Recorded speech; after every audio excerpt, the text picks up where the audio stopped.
A iniciar la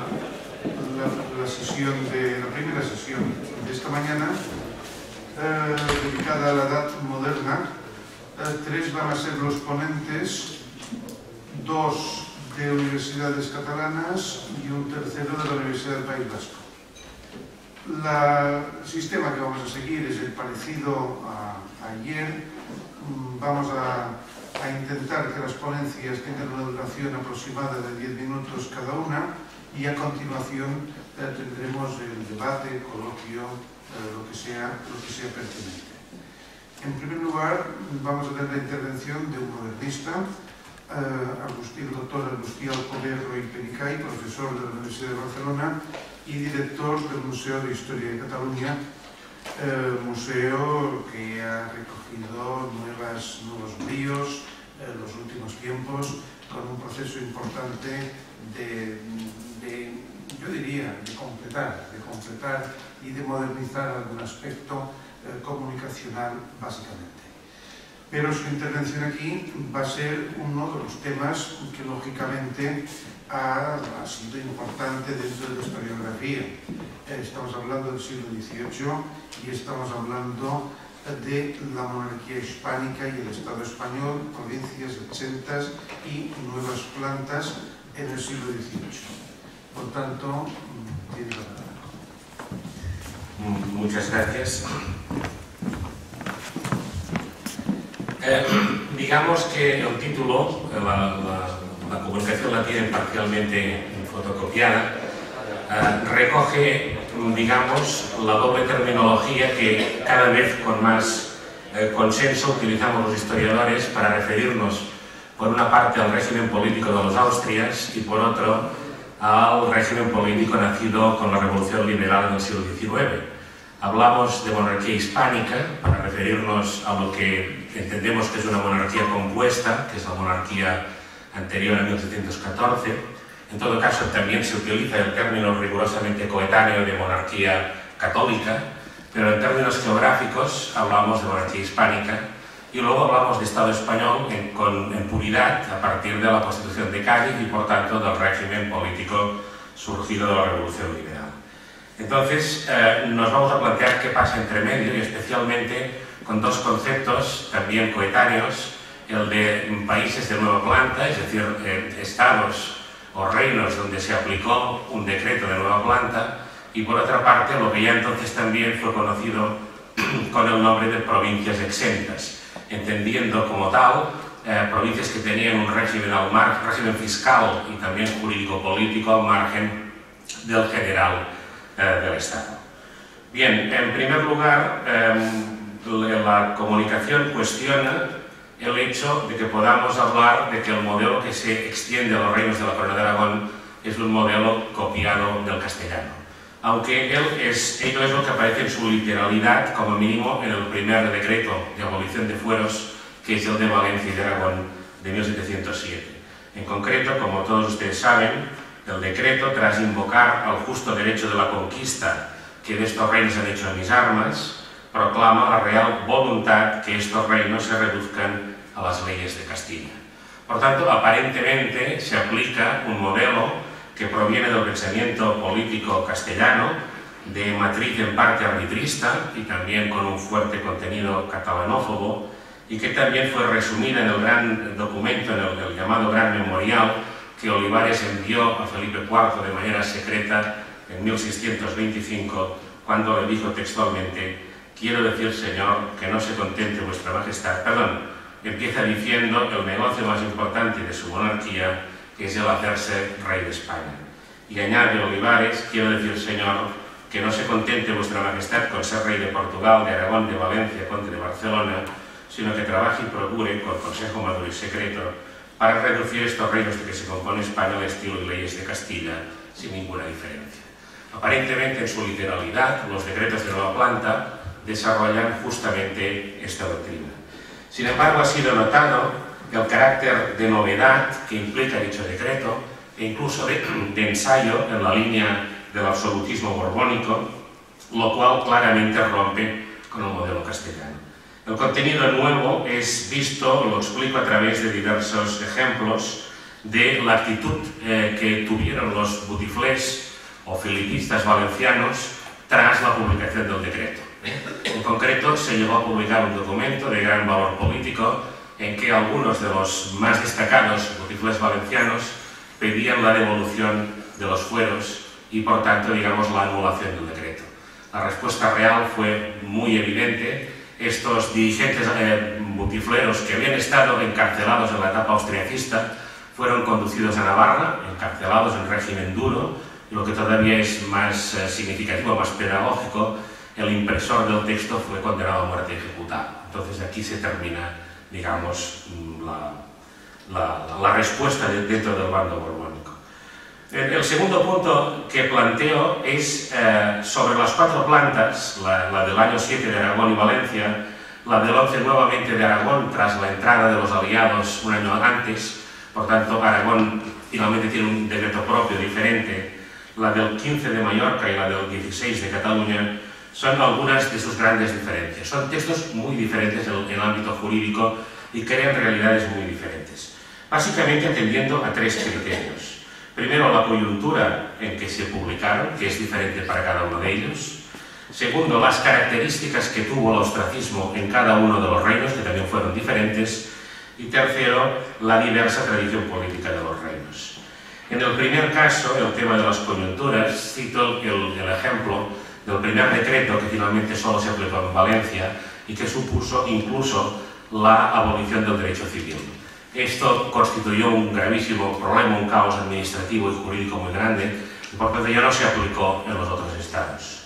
Entre los modelos que, digamos, responden a las realidades políticas diferentes, cito el caso del modelo universitario, y en especial el hecho de que en Cataluña fue el único de los territorios donde fueron suprimidas todas las universidades y creada una de nueva en Cervera, ciudad de tono, digamos, filipista o botifler. Intento argumentarlo, sobre todo teniendo en cuenta que en la primera etapa del reino de Felipe V, en 1700-1705, la Universidad de Barcelona fue un gran foco de subversión contra la monarquía y, por tanto, en septiembre de 1714, cuando tenía que volver a empezar el curso tras la ocupación de la ciudad, una de las primeras medidas que tomaron las tropas de ocupación fue enviar los estudiantes y profesores para otra localidad. Otro tanto pasa, luego si puedo me extenderé, en el ámbito de la movilización militar. Y Cataluña fue, hasta bien entrado el siglo XIX, una excepción, junto con el País Vasco y Navarra, en el conjunto de la monarquía, puesto que no se impuso el modelo de levas obligatorias, el modelo de servicio militar de quintas, como se hizo en los otros reinos. También tiene que ver, yo creo, con los decretos de abolición de armas y con la política general anti-armamento y antimilitar que se aplicó sobre la población civil catalana. Pero probablemente la diferencia más grande es en las fiscalidades, no solo en la diferencia de nombres, en Valencia contribución equivalente, en Aragón contribución única, en Mallorca tasa general, en Cataluña catastro, sino sobre todo en su característica de fondo. Tan solo se aplicaron criterios de proporcionalidad y de riqueza en los modelos fiscales de Mallorca y Cataluña, y la explicación vuelve a ser lo que existía, esta es la tradición de estos reinos. Ya en Mallorca, desde finales del 17, se aplicaban criterios de proporcionalidad y de riqueza, y en Cataluña se aprobaron, tanto en la Corte de 1701, que es la de Felipe V, como en la de 1705, que es la de Carlos III, el archiduque. Planteo también algunas diferencias claras con el modelo castellano en 3 ámbitos. Primero, el de la militarización permanente de las ciudades y el papel del capitán general, doy algunos datos. El segundo es la creación de un organismo de origen francés que solo se había aplicado en ámbitos de guerra, que es el de la intendencia.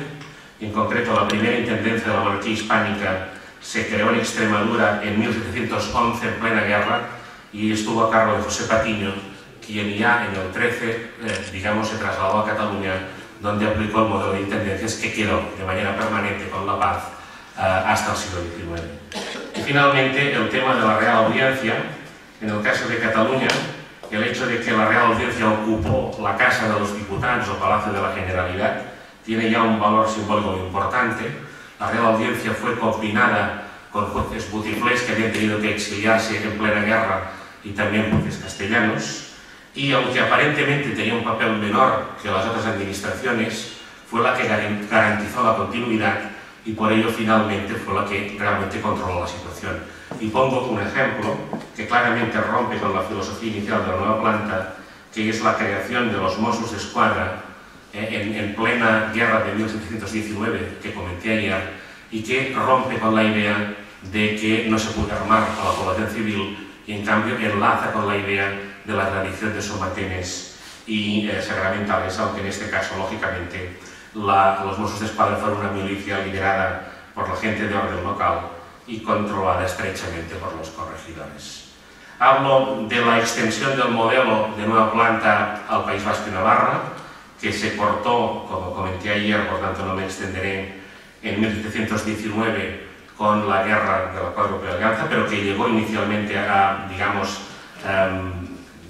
romper o terminar, disolver las aduanas interiores con Castilla. Y finalmente planteo un último tema, que es que en la segunda mitad del siglo XVIII, cuando la generación que hizo las nuevas plantas ya llegó al poder en la corona, por primera vez los éxitos económicos de los estados de la antigua corona de Aragón plantearon la duda o plantearon la posibilidad de extender el modelo nuevo que se había aplicado en la corona de Aragón a Castilla. Y es el momento en que se habla por primera vez de crear una contribución única o catastro en el ámbito castellano.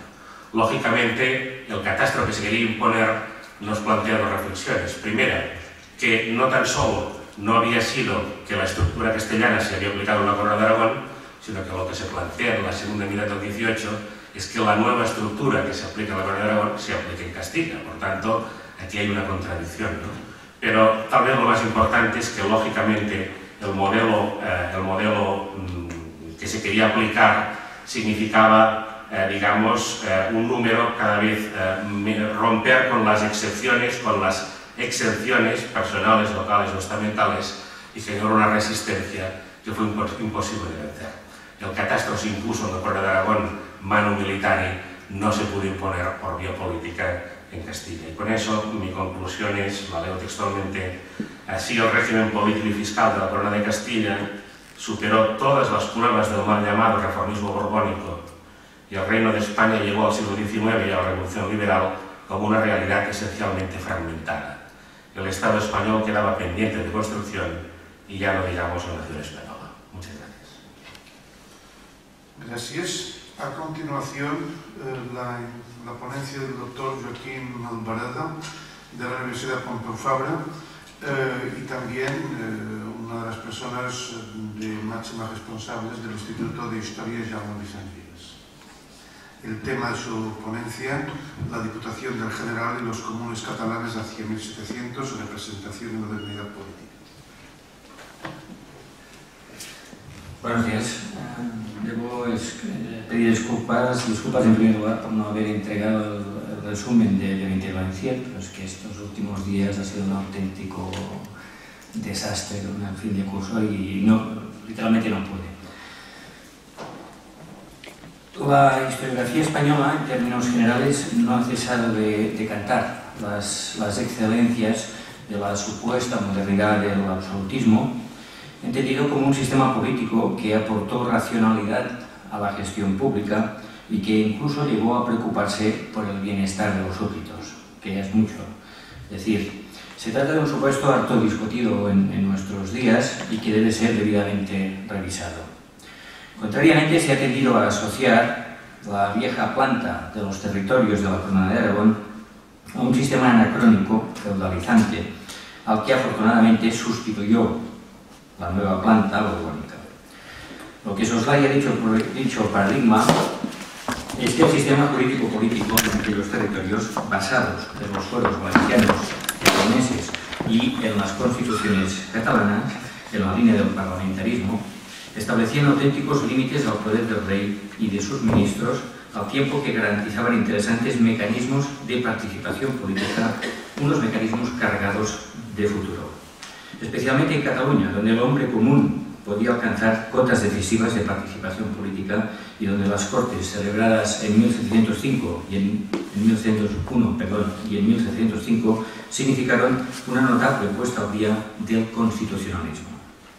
No es extraño, por tanto, que en el Principado de Cataluña la resistencia a Felipe V llegara a extremos insospechados, incluso difíciles de comprender desde un punto de vista racional. Sin duda alguna, los resistentes tenían claro que luchaban a muerte por sus libertades frente a un rey que, como practicó en Valencia y en Aragón y en Cataluña mismo, donde ocupó los territorios ocupados, haría tabla rasa de su orden constitucional para implantar el absolutismo y una estructura militarizada. En la creciente actividad política de la Diputació del General de Cataluña, creada en 1359, además de su originaria función fiscal recaudadora, destaca un aspecto primordial: la defensa del ordenamiento político, es decir, de las constituciones de Cataluña, las cuales compendiaban unos derechos colectivos que respondían a la cualidad esencial del constitucionalismo que señaló Charles Machiavelli. Establecían una limitación legal del gobierno y eran la antítesis del gobierno arbitrario. Y cabe decir que dicho cometido lo llevó a cabo de forma bastante satisfactoria la Diputació del General, a pesar de que a partir de 1652, después de la guerra de los segadores, el rey incrementó su cuota de poder en Cataluña, interviniendo en el proceso de elección de los diputados y drenando recursos que hasta entonces percibía la Diputació. A pesar de ello, la institución reclamó persistentemente al rey el respeto a la legalidad, sin dejar de denunciar, por ejemplo, el incumplimiento de la renovación de los oficiales reales, la falta de aplicación de las normas fiscalizadoras sobre estos oficiales, etc. Además, la Diputació asumió la defensa de los derechos individuales de los catalanes frente a las actuaciones arbitrarias de los ministros de la monarquía en los ámbitos político, económico o de la justicia. Señalaré también que los grupos dirigentes catalanes crearon la Conferencia de los Comunes, que constituyó el mejor antídoto a la minorización política de la Diputació, experimentada a partir de 1652, hasta el extremo de que la Conferencia de los Comunes se convirtió en el organismo director de la política catalana entre 1697 y 1714. Formada por representantes del brazo militar, del Consell de Cent de Barcelona y de la Diputació, la conferencia constituyó un magnífico exponente de la permeabilidad social de las instituciones catalanas, puesto que abrió las puertas a un grupo dirigente dinámico que, mediante una mayor participación, pretendía consolidar un marco político que hiciera viable el desarrollo económico y social emprendido en el siglo XVII. Un desarrollo mediante la especialización productiva y el intercambio comercial, que hacia 1700 ya estaba perfectamente diseñado. De este modo se convirtió la conferencia en un efectivo resorte institucional que ampliaba la base política del sistema, dando entrada a sectores procedentes del comercio y de la burguesía de los negocios, los cuales pasaron a dirigir en buena medida la política del país. Sin duda, su éxito constituye una muestra inequívoca de la capacidad integradora de las estructuras sociales al hacer posible la fusión de la nueva oligarquía con la vieja aristocracia, tal como estudió en su momento James Ameland, a diferencia de lo que sucedía en la mayoría de las ciudades de la Corona de Castilla, donde predominaban noblezas hereditarias cerradas. Los ciudadanos honrados fueron los protagonistas, eran burgueses ennoblecidos en el rango más bajo, eran los protagonistas de esta nueva clase dirigente barcelonesa, la cual disfrutaba de notables recursos económicos y de una presencia destacada en los órganos de gobierno, no solo de la ciudad, sino también del país. En efecto, la Conferencia de los Comunes fue un órgano eficaz de coordinación de las instituciones catalanas, con el objetivo principal de defender las constituciones frente a Carlos II, frente a Felipe V y también frente a Carlos III, el archiduque. Dos de sus tres componentes, el brazo militar y el Consell de Cent, se erigieron en los dos principales protagonistas y arrastraron a la más moderada Diputació hacia actitudes más combativas a la hora de tomar decisiones políticamente relevantes.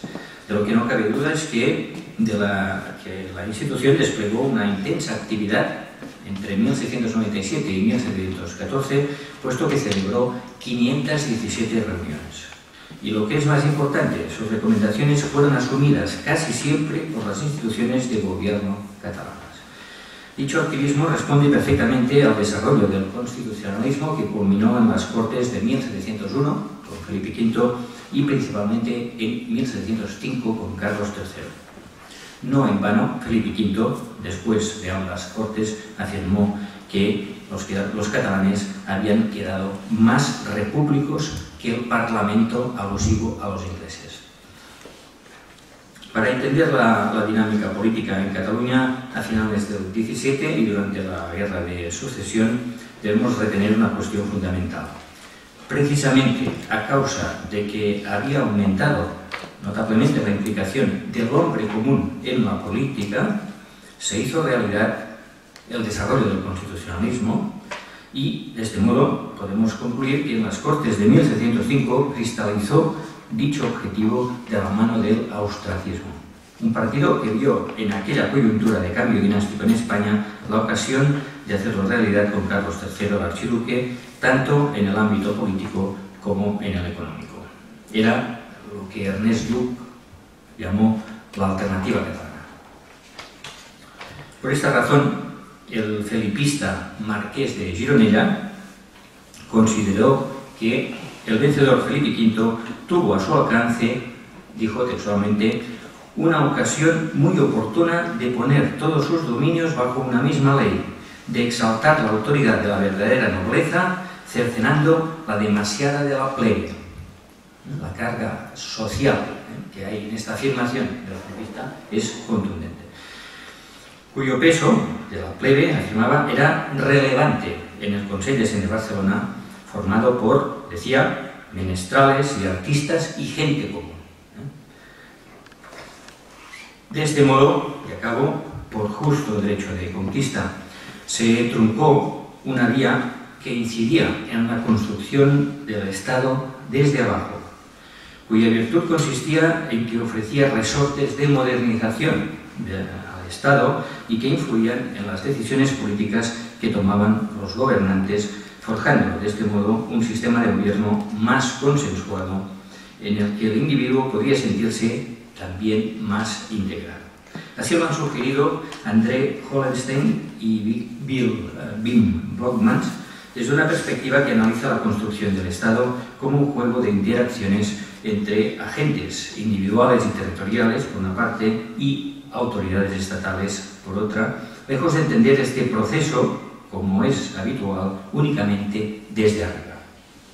Pero resulta obvio que esta vía basada en la representación política seguía un camino muy distinto, en realidad opuesto, a la opción que predominó en el continente europeo, el absolutismo, que apuntaba hacia otro tipo de modernidad que tenía como principal objetivo fortalecer el poder del rey y del Estado en clave siempre dinástica, no a favor de los súbditos. Muchas gracias. Gracias.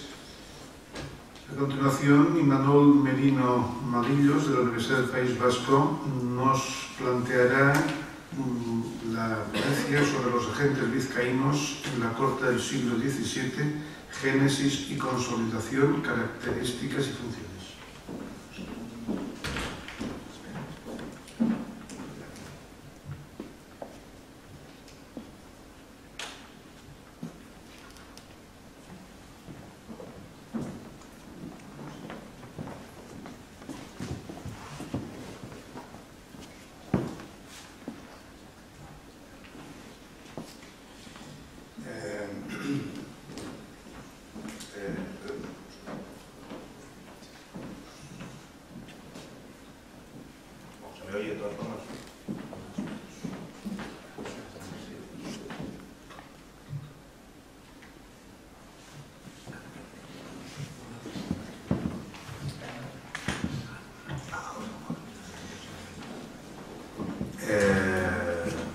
días a todos, buen día, bons días, como nos tío aí. Lo primero de todo, agradecer a la organización esta oportunidad que me brinda y lamentar, en cierta medida, no pedir disculpas, pero lamentar, como seguramente se ven el organigrama, podrán ver como había una cierta coherencia o cierta línea argumental, podríamos decirlo así, con la exposición del profesor Alberto Angulo Morales, que por motivos puramente académicos no ha podido venir, puesto que ambos nos íbamos a centrar en lo que podríamos llamar la representación exterior de los territorios vascos durante la Edad Moderna. Yo, en mi comunicación, voy a hablar sobre los agentes del señorío de Vizcaya. Voy a centrarme en un único punto, en un único territorio, que son los agentes del señorío de Vizcaya, aunque hay que tener en cuenta que esa figura del agente es compartida por los tres territorios vascos, tanto Guipúzcoa como Álava, como en el caso que yo voy a exponer, el señorío de Vizcaya. Como es sabido, bueno, teóricamente, en esa monarquía hispánica que ha mencionado el doctor Alcoberro, el señorío de Vizcaya teóricamente formaba parte de la corona de Castilla, pero no tenía representación ninguna en lo que era el máximo foro de negociación de ese reino con el monarca, como eran las Cortes. Y tampoco tuvo interés. Por ejemplo, podríamos citar como en 1623 el reino de Galicia adquiere, o si no me equivoco, vuelve a adquirir, puesto que lo había tenido previamente, o literalmente lo compra, a cambio de, creo que eran 100.000 ducados, aunque no haga mucho caso, el derecho a votar Cortes. El señor Vizcaya no tiene entierés en acudir a las Cortes, y es más, le valdrá incluso utilizar ese argumento, o es entra parte del argumentario del señorío, en tanto que ello justifica parcialmente la exención de todos los impuestos, de las imposiciones y tributaciones que establecen las Cortes. Y en 1626, si no me equivoco, sí, el señorío de Vizcaya rechaza la implantación en el territorio de un derecho de anclaje que establecen las Cortes, por no comprender las Cortes de Castilla a este dicho señorío, ni hablar de él por ningún modo.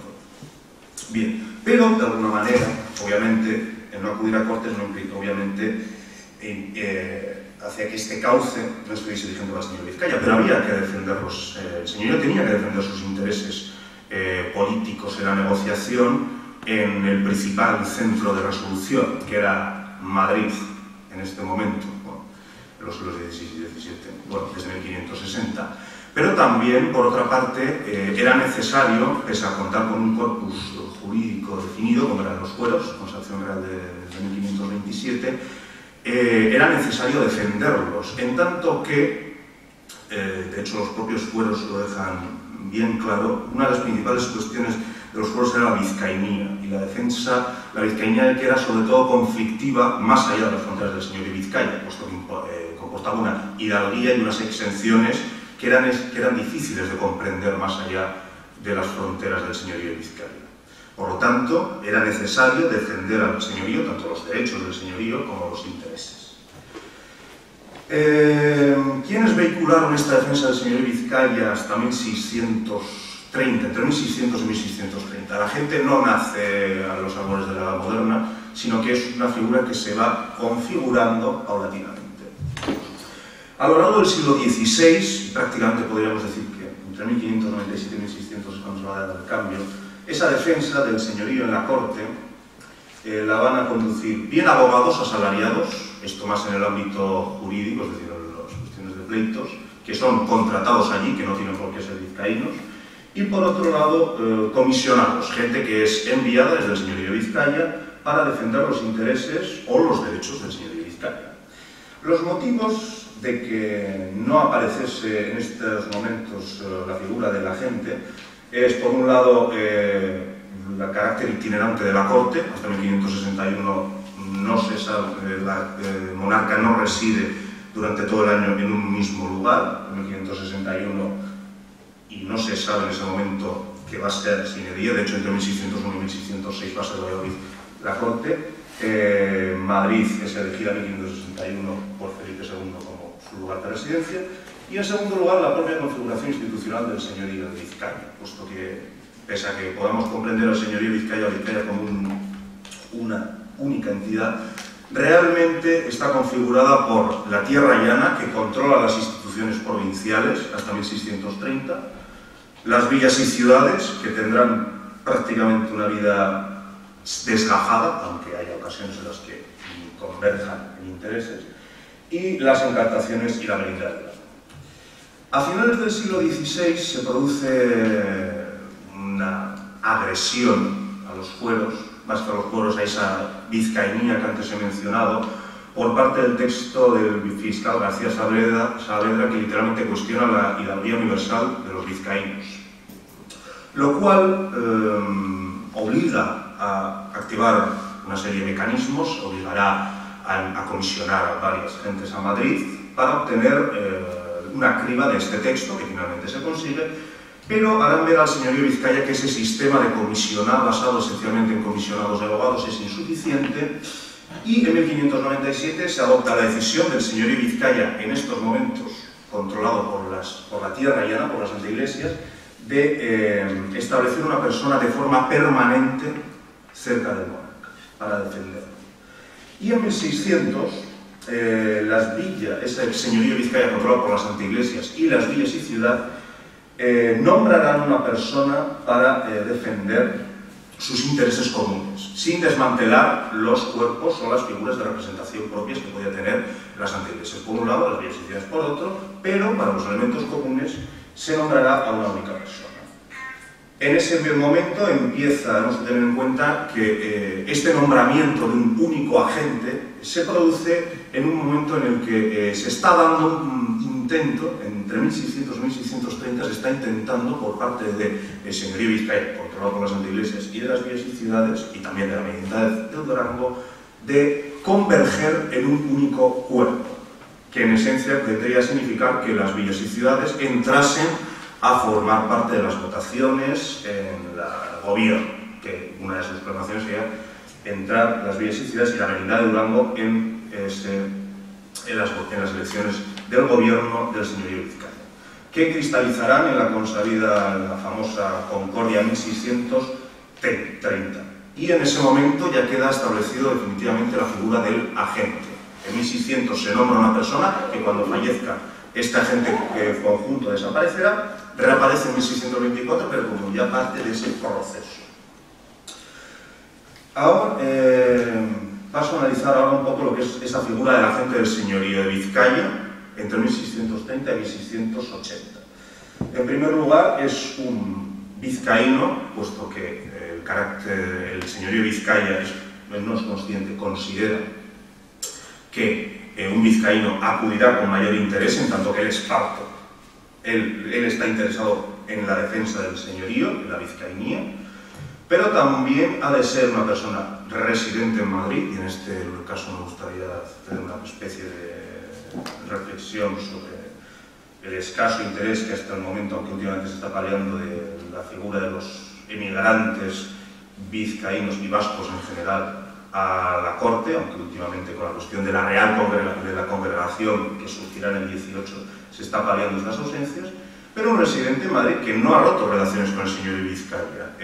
Yo he podido observar documentación en el archivo histórico del protocolo notarial, el archivo de protocolos notariales de Madrid, como en muchos testamentos de estos agentes se observa que todavía mantienen posesiones y relaciones fluidas con el señorío de Vizcaya. Y por último, se buscaba que fuese una persona inteligente, es decir, una persona con unos conocimientos legales, pero también esto de inteligente también quiere decir que se sepa manejar, puesto que él tiene que vincular la defensa de los derechos y de los intereses.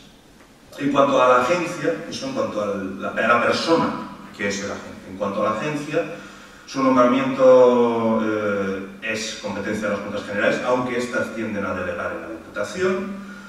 Se permiten también, o en ocasiones, las instituciones provinciales del señorío buscan el asesoramiento, sobre todo de los grandes patrones de Vizcaya e hijos vizcaínos en Madrid, puesto que ellos van a ser otra pieza clave en la defensa de los intereses del territorio. No tiene un plazo concreto la agencia, sino que únicamente pues, tanto el señorío como la gente pueden finiquitar la relación.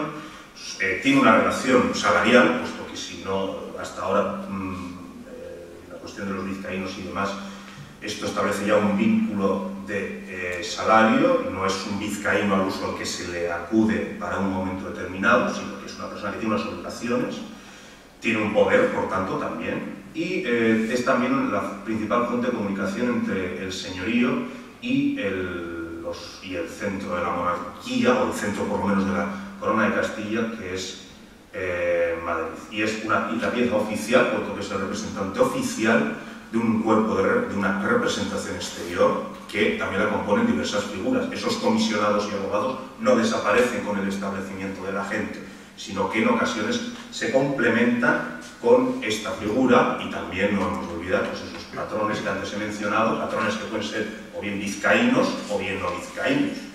En estos momentos me viene a la cabeza la figura de don Luis Méndez de Haro, a quien el señorío acude buscando su patrocinio con el principal argumento de que es un Haro, es decir, es descendiente de los antiguos señores del señorío de Vizcaya.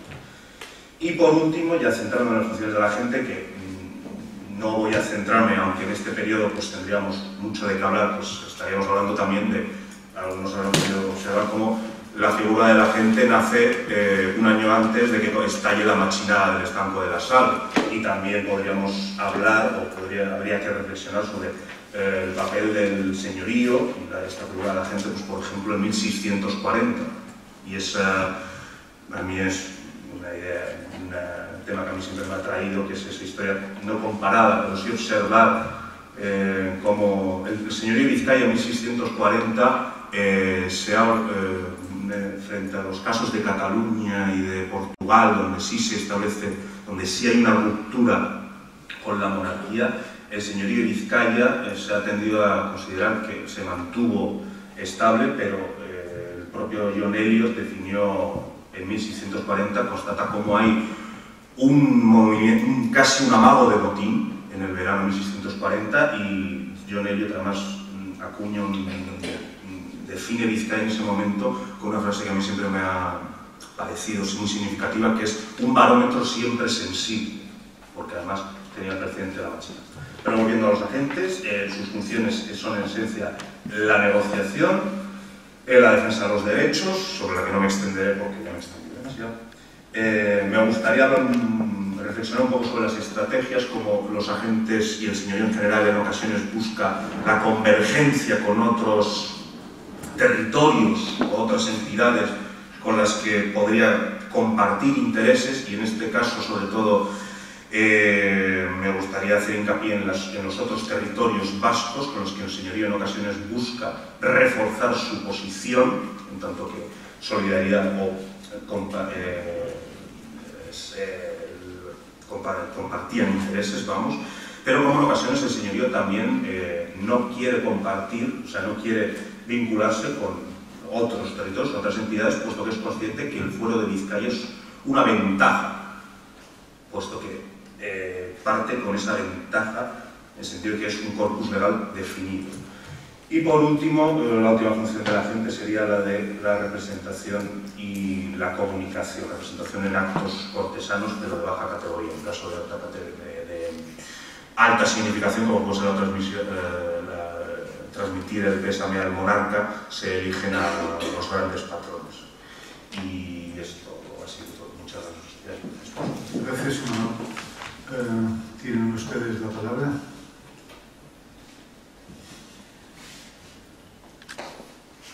¿Intervenciones? ¿Sí?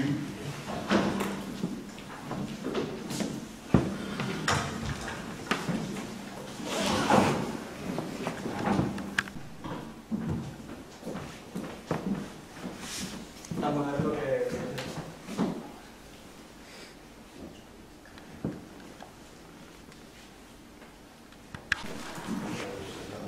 Sí. A ver, son dos cosas. Una, si podría desarrollar un poco más o definir qué se debería de entender por hombre común. Me parece muy bien como expresión, pero un poco más concreto. También entiendo que en el título hablaba de las formas de representación. A ver, esto en el caso de la Conferencia de los Comunes. Pero sobre todo la cuestión de los derechos individuales, porque claro, hablar de derechos individuales tiene, claro, toda su connotación, teniendo en cuenta además que existe todo un debate historiográfico en el caso contemporáneo, al menos del 19, donde se ha incidido sobre el supuesto déficit de individualismo en la cultura política española y en el constitucionalismo, justamente, y la inexistencia de derechos individuales, o el reconocimiento de derechos individuales, y esto cómo ha perjudicado la cultura política española, y a partir de aquí se ha derivado toda una serie de cosas, ¿no? Demasiado organicismo, demasiado comunitarismo, demasiado carlismo, incluso anarquismo y nacionalismo, etcétera, etcétera, ¿no? Con todas las connotaciones políticas que se querían derivar de aquí. Por tanto, claro, tiene mucho empaque esto de derechos individuales. Gracias.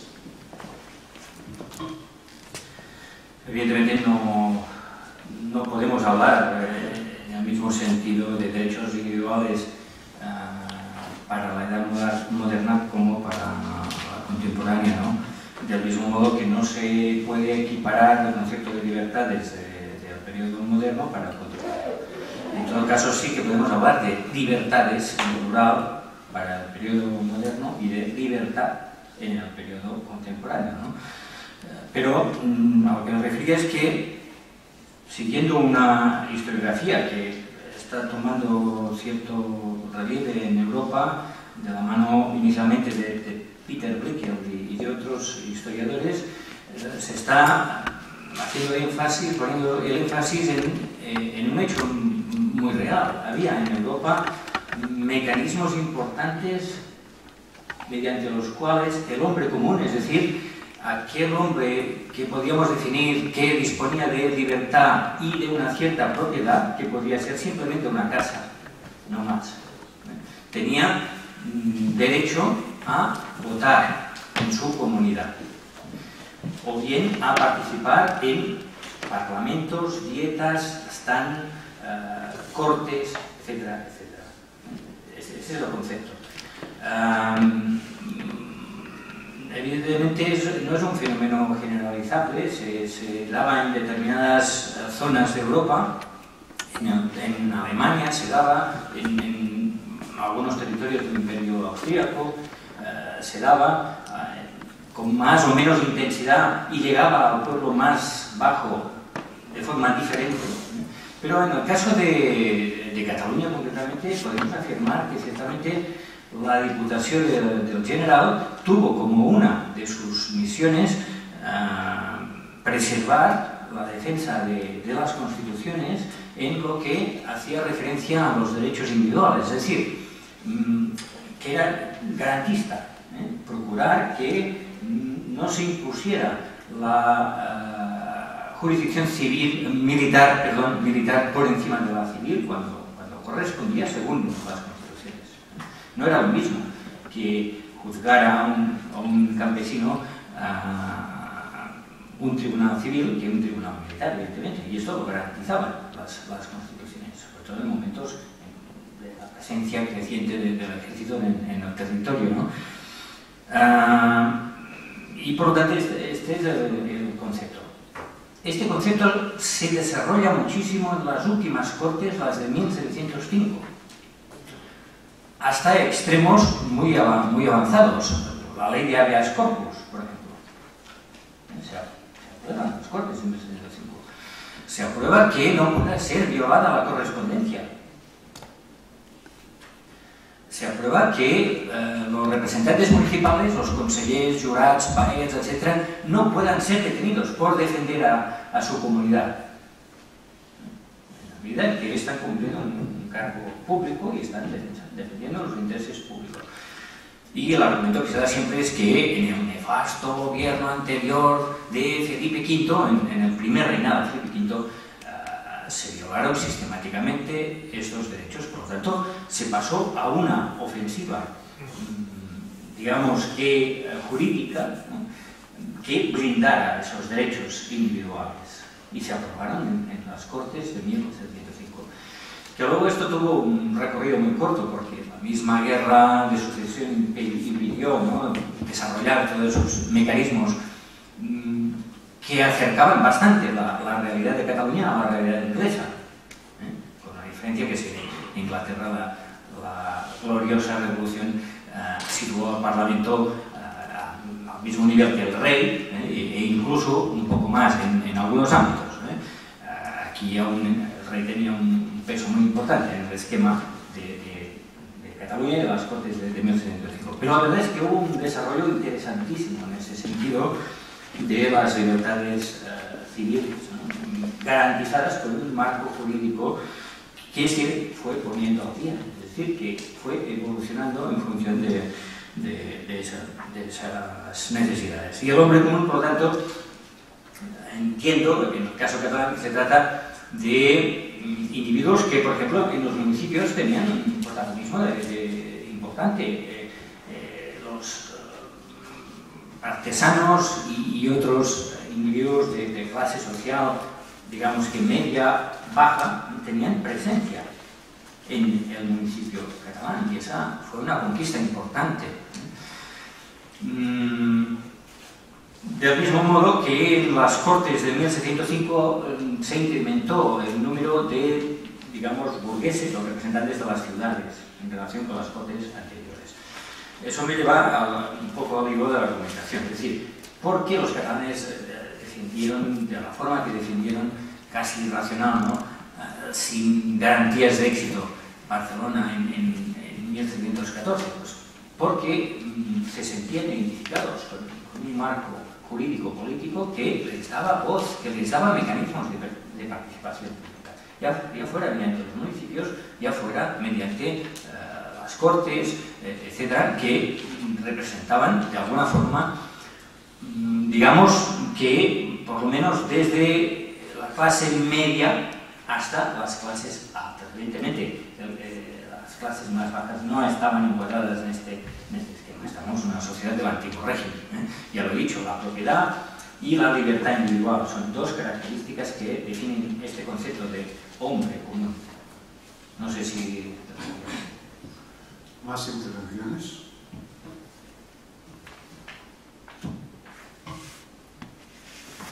Pues yo creo que nos hemos ajustado al tiempo. Tendremos un café corto no de café sino de tiempo, 10 minutos, y así no habrá tanto retraso. Y para las conclusiones, bueno, se han apuntado los grandes esfuerzos respecto a los mecanismos representativos, tanto en Euskadi como en Cataluña, logros, y esta sociedad de antiguo régimen en transición muy diversa y fragmentada en expresión anunciada. Si les parece bien. Gracias.